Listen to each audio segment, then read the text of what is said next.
There's something about the chaotic and often tragic world of professional wrestling that makes the industry a hotbed for stories that stretch well beyond our TV screens. The characters, while enthralling on screen, are sometimes more fascinating off screen.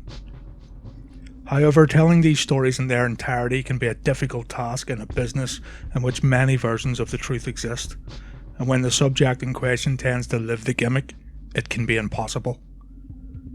Brian Pillman's story is often not told due to the convoluted nature of the man's life. What was real and what was for show? When was he working everyone and when was he being sincere? This is the lure and mystique of Brian Pillman that made him a truly special, yet troublesome individual that truly went out of his way to create a persona that was captivating. He fooled everyone, even so-called industry insiders and dirt sheet writers.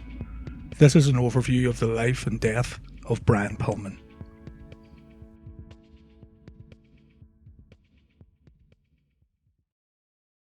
Brian William Pillman was born in 1962 in Ohio.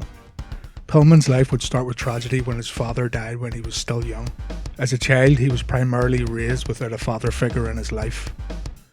Things would only get worse for young Brian. At the tender age of 3, he would have to battle for his life. He was diagnosed with throat cancer and would have to endure over 30 surgeries to get rid of the problem. It was a battle that almost cost him his life on several occasions. He would go on to beat cancer but would be scarred for life with a raspy voice. Growing up without a father and having to fight cancer would take its toll mentally on young Brian Pillman. He would overcome these trying issues and resume a normal life as a teenager. Pillman attended Norwood High School and would go on to become a standout football player for their football team. While attending Miami University in Oxford, Ohio, Pillman played football for the Redskins, now the Redhawks, as a defensive tackle, where he set records in the tackles for loss category. A 2-time second-team All-American, he went undrafted by the National Football League, joining the hometown Cincinnati Bengals as a free agent in 1984, where he won the Ed Block Courage Award for his team, and later the Canadian Football League for the Calgary Stampeders in 1986. Following the end of his football career, Pillman remained in Canada and began training as a wrestler under Stu Hart and his sons. He debuted in November 1986 in Hart's Calgary-based Stampede Wrestling promotion. After finishing with Stampede, Pillman worked shortly in 1989 for New Japan Pro Wrestling. It wasn't until he joined WCW in 1989 though that he would get good recognition from wrestling fans for his work as Flyin Brian Pillman. Pillman's 7-year run in WCW had many highlights, including working in the very first match on WCW Nitro with Jushin Liger. His heel work with Steve Austin and the Hollywood Blondes, and feuding with and eventually joining the Four Horsemen were all highlights. Pillman captured the tag team titles in WCW with Steve Austin, and was also the very first WCW Light Heavyweight Champion, a short-lived title which predated the WCW Cruiserweight Championship. At the end of 1995, Brian Pillman developed his loose cannon gimmick, cultivating a reputation for unpredictable behaviour. During this period, Pillman changed his once Hollywood blonde and Flyin Brian clean athletic look for an edgy, out-of-control image. Even his allies in the Horsemen, especially Arn Anderson, were wary of his behaviour and tried in vain to keep him in check. Pillman frequently blurred fact and fiction with his worked shoots.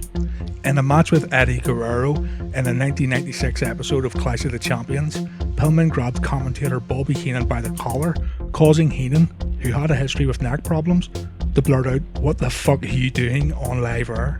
No, what the fuck are you doing? Easy.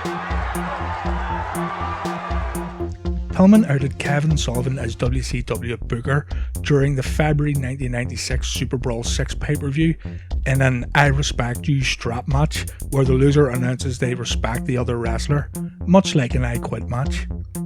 Sullivan, who was the backstage head writer of WCW, frequently booked himself in matches like this. But when Pillman and Sullivan collided in the ring that night, there was a feeling that this match just wasn't quite right. Pillman and Sullivan brawled with realism, and the fight started right off the bat with Pillman dashing to the ring to tussle with Sullivan. It was weird in the opening moments. Less than a minute into the match, the men finally got some separation. Pillman goes right for the referee, who's obviously not expecting him, takes the mic, turns towards Sullivan and says the words, "I respect you, Booker man." I don't think this is what Aretha Franklin meant. Booker man. Oh, he said, I respect you. The match was over before it began. The crowd and commentators were left stunned. In the recap of the match that Tony Schiavone gave on commentary, he made sure to leave out the words, "Booker man." So what really happened here? Pillman and Sullivan planned a weird sort of work shoot for smart fans that would, presumably, go on for months, and it all started this very night. Wrestling smart fans knew Sullivan was a booker backstage, so this was more or less meant to interest them. However, Eric Bischoff claims in his book, Controversy Creates Cash, that he was entirely in on the gimmick and fully endorsed it, figuring it would draw eyes to the product long term.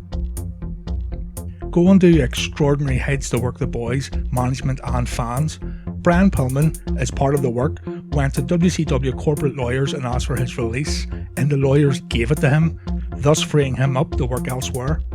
Essentially though, it was Eric Bischoff that allowed it, he says, because he knew there was a risk Pillman would sign elsewhere, but he assumed Pillman would eventually come back and finish out the angle as intended. Whether he'd have done so though, we'll never know unfortunately. So effectively, Pillman was now a free agent with Bischoff's blessing.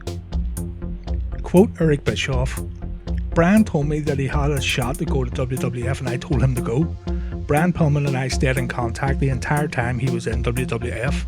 He wanted to make sure that he can make his way back to WCW. That was his goal. Was he working me and just calling me while being on the road and maintaining a good relationship while checking in with me? Maybe."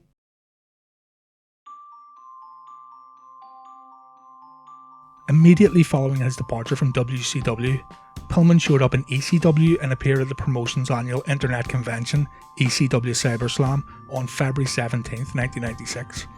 During an interview conducted in the ring by Joey Styles, Pillman insulted Bischoff, calling him a commentator, a gopher and a piece of shit. He turned his attention to the ECW audience, insulting them by calling them smart marks. After Styles attempted to end the interview, Pillman threatened to, quote, yank out his Johnson and urinate in the ring. Pillman was confronted by ECW owner Todd Gordon, booker Paul Heyman and wrestler Shane Douglas, who had him removed from the ring by security guards. While being dragged from the arena, Pillman attacked a plant sitting in the audience with a fork he produced from his boot. Although he didn't wrestle for ECW, Pillman made several further appearances with the promotion, engaging in a war of words with Shane Douglas, setting up a proposed feud. With his loose cannon persona, Pillman became the talk of all three major promotions, and he was on his way to the World Wrestling Federation after he was scheduled to wrestle Shane Douglas in ECW. On April 15, 1996, Pillman was badly injured after falling asleep while driving his Hummer in Kentucky and driving into a tree, flipping the vehicle. He was in a coma for a week and suffered a shattered ankle, forcing doctors to fuse it together in a fixed walking position and thus forcing Pillman to abandon his high-flying wrestling style for a more grounded style. Pillman signed a contract with the WWF on June 10, 1996, with the signing announced in a press conference. Pillman acted as a commentator while recovering from his broken ankle, transitioning to a wrestling role after attacking a fan during an episode of Shotgun Saturday Night. On the November 4th episode of Raw that year, Pillman took part in the infamous Pillman's Got a Gun angle with his former teammate Stone Cold Steve Austin. When Pillman initially arrived to the WWF, he aligned himself immediately with his longtime friend and former teammate Steve Austin, serving as his lackey while he recovered. However, Pillman began noticeably favouring Austin's nemesis Bret Hart before Austin had enough and brutally attacked him in the ring during an interview on an episode of Superstars in October of '96. Austin and Pillman had been feuding for several weeks, and Austin finally decided to take matters into his own hands and visit Pillman, whom he had already injured, at his home. We won't go into too much detail regarding this angle, as it's worth covering in its own video, but what happened was, Pillman showed he had a gun while waiting for Steve Austin to visit his home. The angle nearly caused WWE Raw to be pulled by the network, and WWE and Brian Pillman were forced to apologise for the segments. After WrestleMania 13, Pillman returned and aligned himself with his real-life close friends Bret Hart, Owen Hart, the Bulldog and Jim Neidhart as part of the anti-American Hart Foundation. On July 6th, at In Your House 16 Canadian Stampede in Calgary, Pillman and the Hart Foundation defeated the American team of Steve Austin, Goldust, Ken Shamrock and the Legion of Doom in a 10-man tag match in the main event, a real highlight in Pillman's career. It should also be noted that Brian Pillman was the only member of the Hart Foundation who wasn't a strict Hart family member. This goes to show the relationship that he had with the Harts. On October 5th, 1997, Brian Pillman was scheduled to wrestle with Dude Love at the WWF pay-per-view show In Your House Bad Blood. As the show was getting close to bell time, Pillman had not arrived. Brian Pillman was found dead in his hotel room in Bloomington, Minnesota. He was 35 years old. Police originally believed he may have overdosed on pills. WWF officials who were travelling from Minneapolis to St. Louis and preparing for the pay-per-view did not receive word of Pillman's death until several hours later, just before going on the air for the pay-per-view that night. They acknowledged Pillman's death during the free-for-all pre-game show and several times during the broadcast. Vince McMahon said on the air that authorities did not suspect foul play, but did mention prescription and recreational drugs may have been the cause. Pillman wrestled in St. Paul, Minnesota the night before his death. According to Eddie Sharkey, a referee on the card, Pillman seemed to be in good spirits before the card, but not long after his match he saw Pillman sitting against a wall, staring into space, and later lying in a fetal position in a corner. Sharkey and some wrestlers offered to take Pillman out to dinner, but Pillman turned them down. Instead, Pillman ended up going out drinking with some wrestlers, including the Harris twins of the DOA. He was then last seen stopping by his hotel room just past 10 PM that night. It's not known what time he returned to his hotel room, but it was there that he died, apparently in his sleep. In the weeks before his death, Pillman had been worrying his friends and co-workers. He failed a WWF drug test but was not taken off the road. Some sources say he was suspended without pay. He also missed a scheduled appearance around this time because he never made it out of an airport because he was so out of it. Also, professionally, Pillman was having major problems. When he crashed his Humvee in 1996, as mentioned earlier, his ankle never totally healed and needed to be fused in place, taking away much of that mobility and causing him tremendous pain after workouts and matches. That led to a reliance on pain pills, a readily available, highly addictive medicine that was used, by some estimates, by the majority of wrestlers in major promotions back in the day.